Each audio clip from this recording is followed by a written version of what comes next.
Hello guys! Blessed morning po sa inyo lahat. So, andito naman po ulit tayo sa farm. Today, mag-harvest ulit tayo ng ampalaya at iba pang gulay na iuwi natin.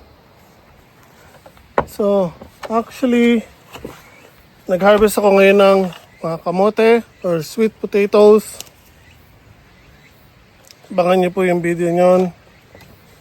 And, bago tayo umuwi,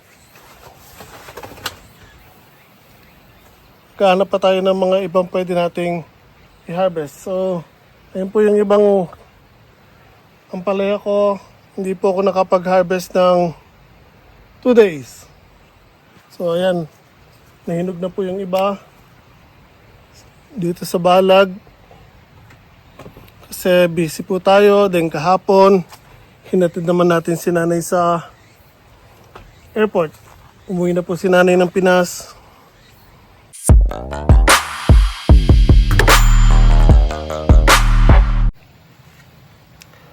Okay, again, so dito po tayo sa balag at namimitas po ng ampalaya. So tulad na sabi ko, ang gaganda po ng ampalaya natin. Kala mo siyang patola na ang itsura dahil sa haba nila.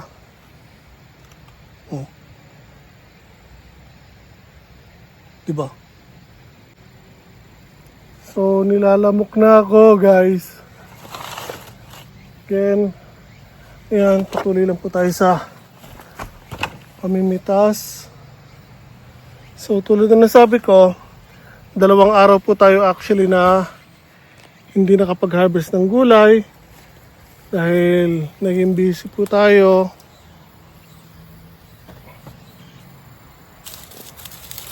Ito laki oh.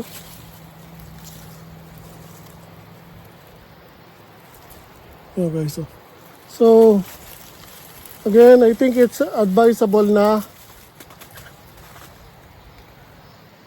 magbinihin na ako ng sarili ko nito para hindi na ako bibili next year dahil maganda tong variety ng ampalaya na to. So pipili ako ng magagandang pwedeng gawing binhe and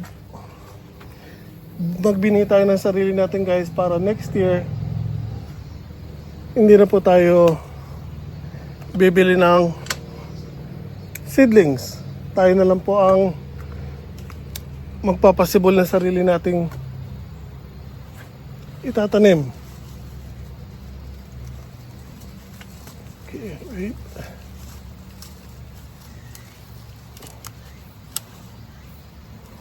So I think kailangan ko na naman silang lagyan ng pataba para patuloy po silang magbunga pa rin ng marami dahil ang sipag pa rin nila magbunga.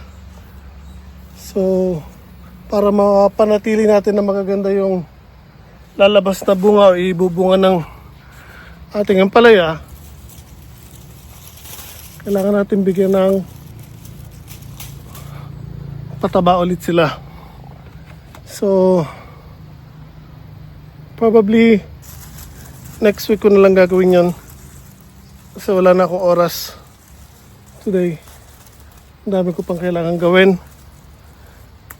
So, after here, diretso ako dun sa nabanggit ko na lupa na arkilahin natin at gagawin nating paradahan ng mga sasakyan. So, separate business yung guys. Puntahan ko lang yung may-ari, kakausapin ko ulit. Kasi ang usapan namin, actually last 2 weeks pa ako dapat babalik. Kaya ka lang sobrang busy ko. Pero sarado na naman yung usapan, so walang problema. Kaya lang sabi ko, babalik ako last 2 weeks. 2 weeks ago. Pero hindi ako nakabalik dahil dami kong ginagawa.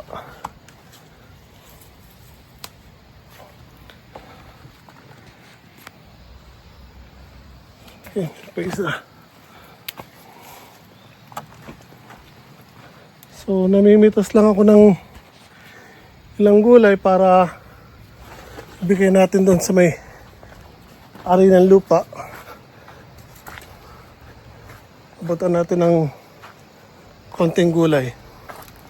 And dahil meron tayong na-harvest din na kamote or sweet potato, bigyan din natin ng kamote.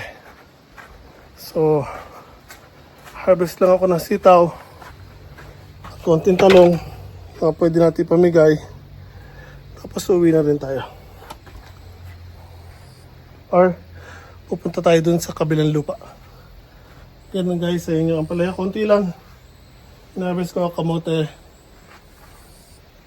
Orange potato, orange. Tapos purple potatoes. Napakainit guys. So, sunod harvest naman ako ng sitaw. So, wala na akong mga basket. Wala akong lalagyan. Nasa bahay na lahat.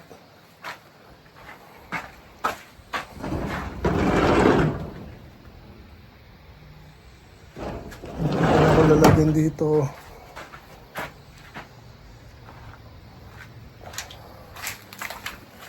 So, lahat ng lalagyan ko, nadala ko na dun sa bahay.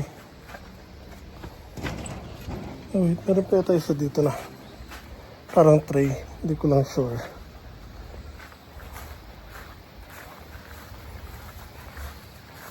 Yun, meron pa.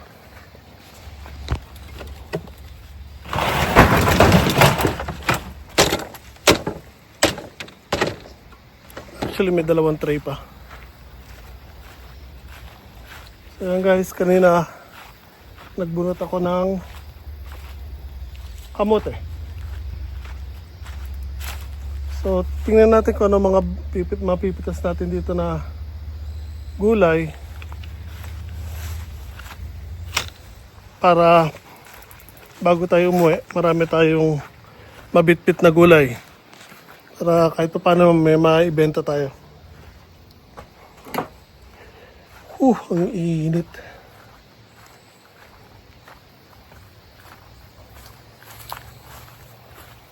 So, alin ba unahin natin?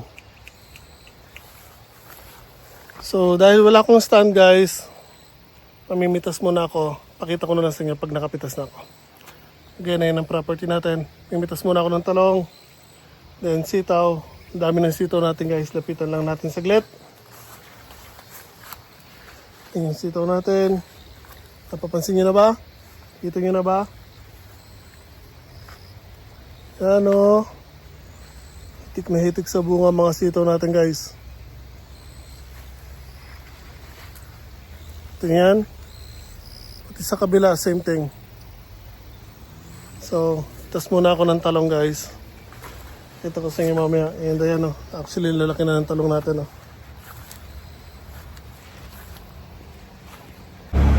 Okay guys, ayan po ang na-harvest natin muna sa ngayon. Yan yung kamote, pampalaya, talong, sitaw. Kumuha ko ng konti pero hindi ko na tinuloy yung pamimitas kahit napakarami ng bunga kasi sobrang init, lumalambot na po sila.